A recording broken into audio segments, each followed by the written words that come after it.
There are two kinds of people in the world, my friend. Those with a rope around their neck and the people who have the job of doing the cutting.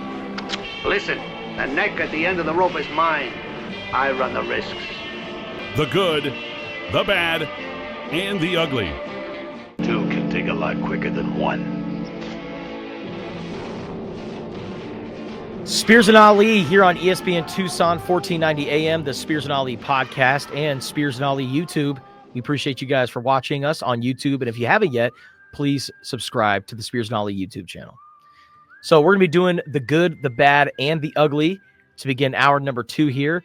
We're also going to talk some NFL draft with Alex Kozora from Steelers Depot. He's really good, and those guys do a really good job of taking a deep dive on the players coming out in the draft. In fact, I think they're like over 350 draft reports right now of like 350 players. Damn. So they got a great team, Dave Bryan and Alex Kozora, and there's a lot of other individuals that are part of that team. And if it's really kind of intelligent analysis on the guys that are coming out. And then if you like the Steelers, well, buckle up. Even better, baby. I don't know anybody who does, but Right. Right. You don't see many Steelers fans in the stands, especially on a road game. Yeah. I mean, Chargers, when they went on the road and played in Pittsburgh, took over their stadium. Yeah. I've never seen that place so baby blue. Right. In fact, when the Chargers played the Steelers, the announcers even commented, you can find the Chargers fan in the stadium because there's two, and they're the only ones wearing blue. You said fan. You didn't even say plural. No Chargers fans. Well, the wife was wearing just a regular shirt. She just figured she was rooting for her husband. She had the Chargers jersey on.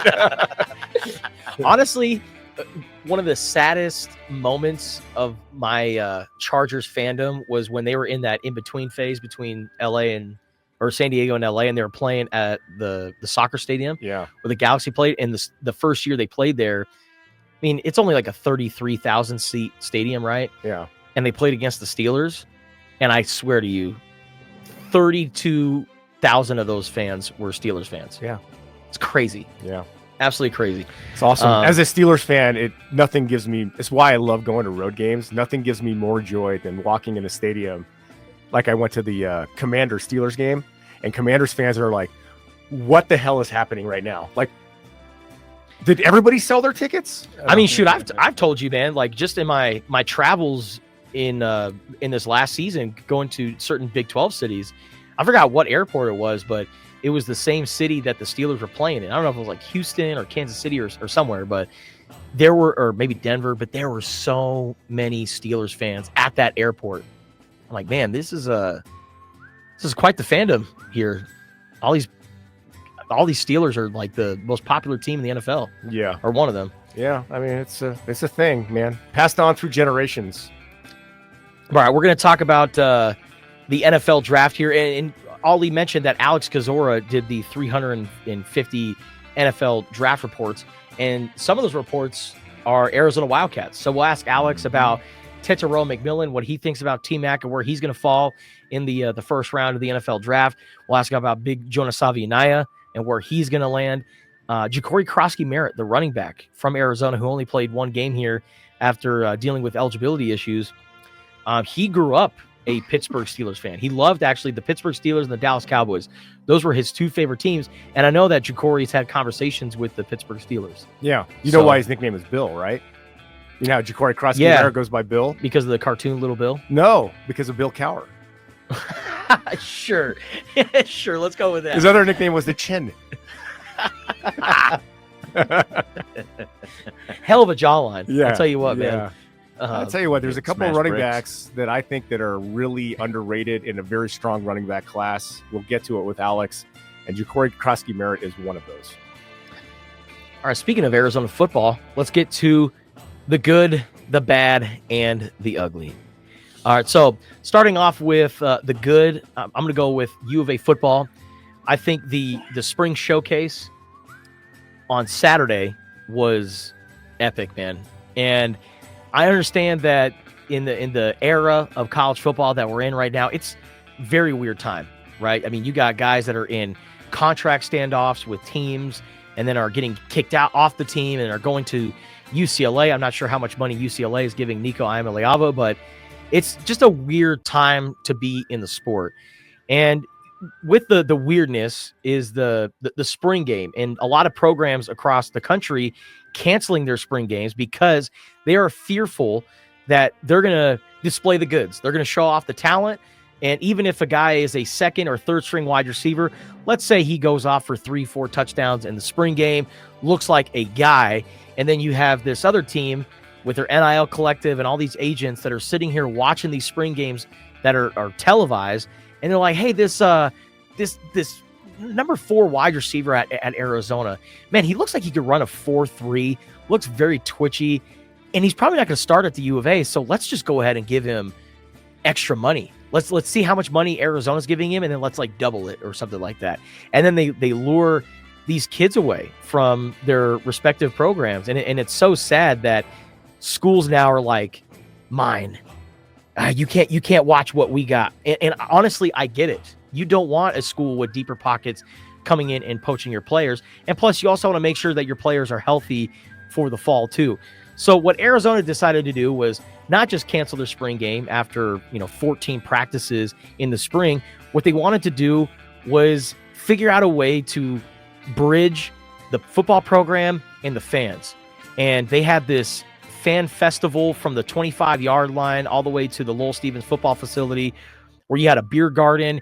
There was a stage with live music. Sophia Rankin and the sound performed all throughout the showcase. Excellent. There was an Easter egg hunt preceding the spring showcase, and you had 3,000 eggs scattered all over the field, and all these kids came over and collected the eggs. 3,000 eggs. I think that cost $40,000. It's a lot of money. Yeah. By the way, plastic eggs. Okay. For the folks wondering. With some jelly beans inside. Yes. Okay. That kids like that better than the hard-boiled egg. So yeah, win-win. Yeah.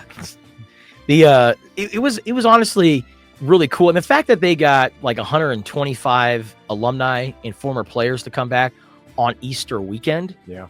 That to me says a lot. So you had a lot of former players in the house. You had, including T-Mac.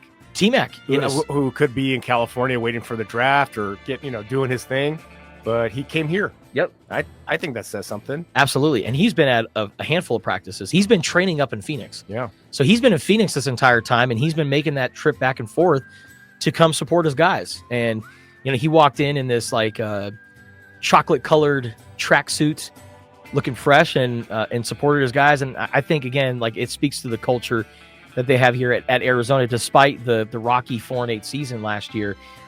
But the fact that they, like I said, bridged that gap between the fan base and the football program. They had, players running out, high-fiving fans. And it took me back to when I was a kid growing up here in Tucson. And I grew up on the Mike Stoops era. And I would always go to the spring game with my parents, and I would meet the players. And I was really excited to meet guys like Mike Bell, right, who was a great running back at the U of A.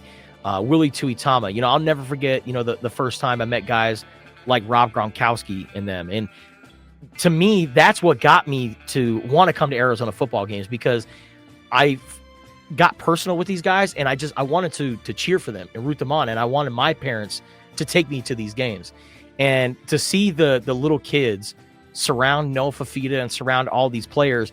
It brought me back to my childhood when I was going to these events, trying to talk to these players. So good on Arizona.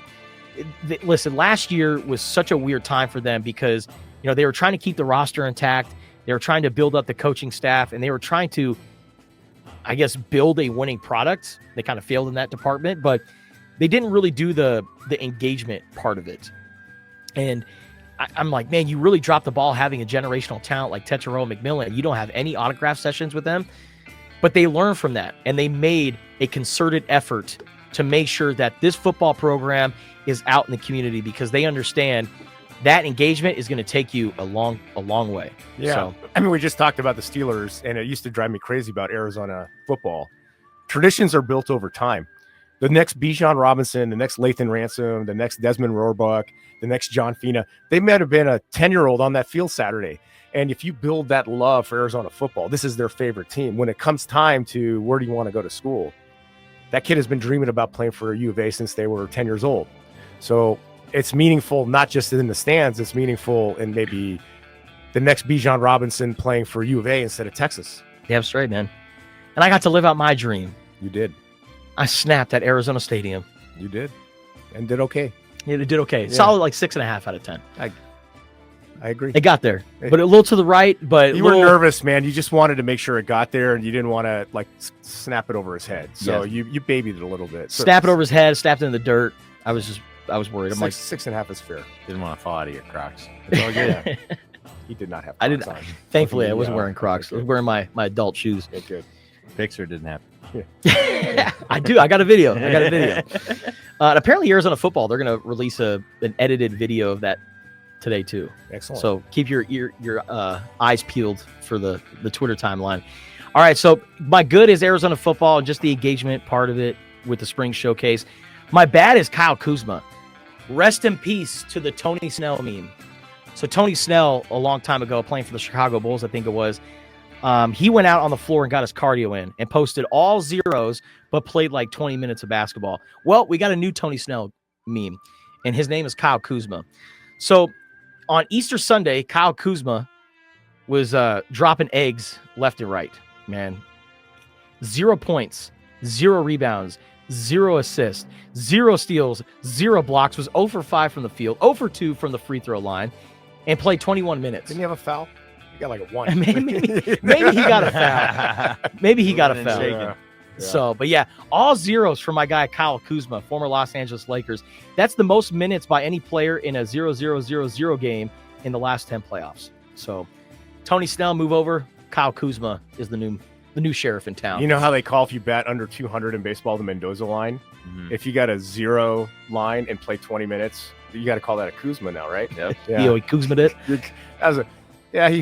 He pulled a Kuzma. All right, and my ugly, I'll keep it very quick. The freaking Memphis Grizzlies, man, losing 131-80 in Game 1 of the NBA playoffs. They lost by 51 points.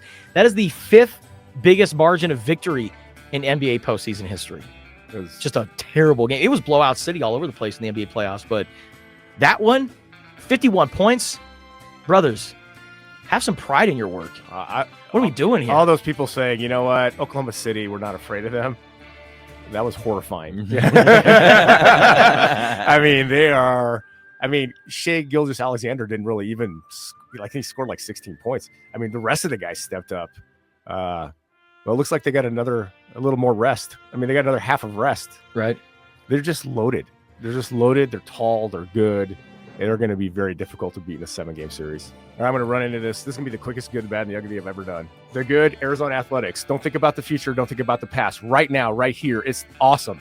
You know, you're talking. We just had Giovanna Mamone on, the U of A women's golf coach, won the Big 12. Clancy Shields, tennis, won the Big 12. Arizona baseball, playing good ball. Arizona softball looks like it's back to its prominence. A great Arizona showcase with the football team on Saturday. The fan engagement. It looks like the team is on the right path. Arizona basketball with maybe the #1 recruiting class in the country. Arizona men's golf. Arizona athletics right here, right now, Monday, April, whatever it is, 21st. Man, it feels great. It's just Arizona athletics is in a great place. Becky Burke doing great things with Arizona women's basketball. I think bringing it back to life, to be frank with you. I think speaking of Dracula, I think we've been like had garlic around our necks for the last couple of years for reasons that we don't need to discuss anymore. So great job, Arizona athletics. I love where we're at right now. The bad, Joe Mazzulla. This is bad meaning bad, not meaning bad, but bad meaning good. Run DMC. You talk about all the soft catered players in the NBA these days, the entitled players. Yesterday, Jason Tatum goes down in the game against Orlando. Joe Mazzulla, the head coach of the Boston Celtics, stops the trainer from going out and yells, "Get up!" Buddy, that's old school coaching, man. Damn, bro. So Joe Mazzulla not feeding into or catering his players. By the way, the Celtics are 101-8 under Joe Mazzulla when they shoot at least 40% from 3. Yeah, well, I mean, so would anybody. Yeah. The thing is, That's crazy. The 101-8. The Celtics are good. They're really good. I hate to admit it, but man, their style of basketball sucks. I mean, it's like just 3 points all the time. All right. Anyway, the ugly is actually something you talked about last week, Justin, which is we're someday going to have a guy that enters the portal in December and then then when the next portal opens up in the spring, goes somewhere else again. We've seen it in various stages, but a guy named Ryan Brown, he was a quarterback for 2 years at Purdue, commits to North Carolina in December. Then Bill Belichick gets hired. They go through the spring practice at North Carolina. Ryan Brown is now transferring back to Purdue. Amazing. Wow. Incredible stuff. Yeah. So when you say there's no takebacks, apparently there are. That's going to be an awkward locker room for sure. Yeah. One thing, is it a new coaching staff at Purdue? Is that why he's going back? Because I'm like, I can only imagine, I don't like, know. you come back in that locker room. Sorry about the last time, guys. Yeah. I'm hoping this time's even better. I was My heart's misled. always been here. I was led astray. Yeah. I made a bad decision. This guy's fault. The dog ate my homework. Yeah. It snowed really hard. Yeah. No, he went to North Carolina. Then North Carolina brought in a couple of good quarterbacks, and he's like, hey, girlfriend, I just broke up with you like a month ago, but kicking the sand, eyes down. Yeah. I miss you, baby. I miss you. Why don't we give it one more shot? She took him back. It's cold out here in my car. Yeah.